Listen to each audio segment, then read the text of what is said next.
reflect back on is if you look at the last 10 years, right, and you're a small to medium sized business like a window company, a home services company, a senior living facility, those kinds of businesses. A lot of how you got started, even like 10 years ago, right? So like 2011, 2012, you would go use the most readily available thing to you, which was Google Ads. You go in there, you start throwing some dollars. I think Google probably did a thing where they were giving you like $100 to start, right? And then like Facebook ads, same thing. Facebook, you got in there, you started doing things, and more recently, I guess you could argue TikTok, although I don't know how many small to medium sized businesses are truly able to make, TikTok type of content. But like, I guess my first question, for us as a group is like, why do you think people were going there? Right? Like what do you think made people and businesses gravitate towards these tools, over the last decade or so?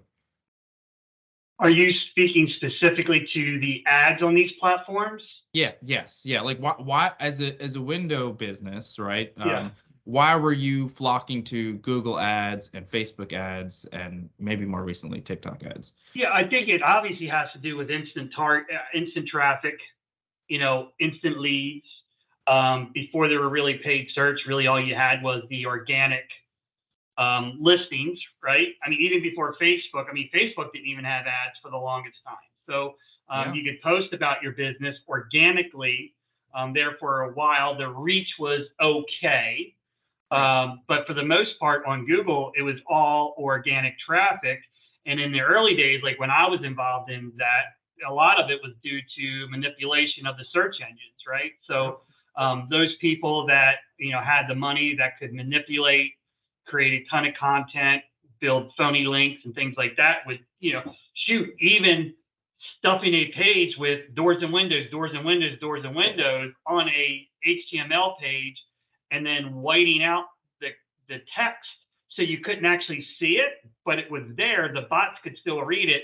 You could still dominate the first page of Google. And then I think what happened is obviously as it became harder and harder, I think, to rank organically, the ads getting you up top, because remember at first they were just on the side. There were just a couple up top, some on the side, and then they started making it more prevalent. But I think they did it because businesses, they didn't know how to go about organic search. They thought it took too long. And hey, I got some person walking in my office from, I don't know, Yellow Pages or wherever, and say, hey, I can put you up on the first page of Google, and you pay every time they click. Yeah. That made sense.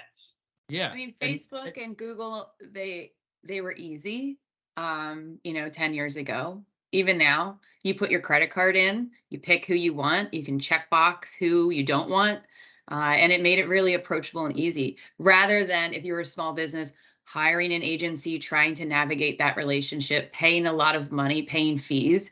You could find someone in your own company who was a little tech savvy or maybe had some graphic design skills, and they could do it in a heartbeat and have an ad live, and you could see it and you could share it and you could see the interactions in real time. And I think that's why people did it, because that's where the people were. Everyone was on Facebook.